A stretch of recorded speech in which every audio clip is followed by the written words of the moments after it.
সকাল থেকে সকাল পর্যন্ত নয়, দিন শুরু থেকে দিন শেষ পর্যন্ত, যেখানে আমার মুহূর্তগুলো আমার মতোই নয়, কেউ সেটা নিয়ন্ত্রণ করে, সেখানে আমি কি করে ভালো থাকতে পারি?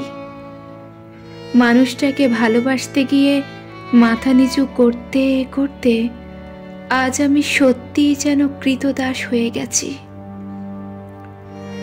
আজ আমার জীবনটা না এক দারুণ হাস্যকর বিষয় হয়ে উঠেছে। না ঠিক মতো খেতে পারছি, না ঠিক মতো ঘুমাতে পারছি, না ঠিক করে কাউকে কিছু বলতে পারছি। এতটা নিরুপায় এর আগে আমি কখনোই হইনি। অনুভূতির অন্ধকারগুলো চারিদিক থেকে যেন আমাকে ঘিরে ধরেছে।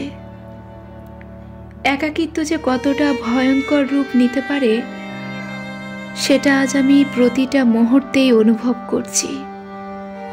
সবচেয়ে প্রিয় যে মানুষটা, সে মানুষটা ছেড়ে চলে গেলে এরকম একাকিত্ব, যেটাকে কোনো রকম সামলে তো নেওয়া যায়, কিন্তু প্রিয় মানুষটা যদি থেকেও না থাকে, তাহলে সেটা এক চরম পর্যায়ের শূন্যতা।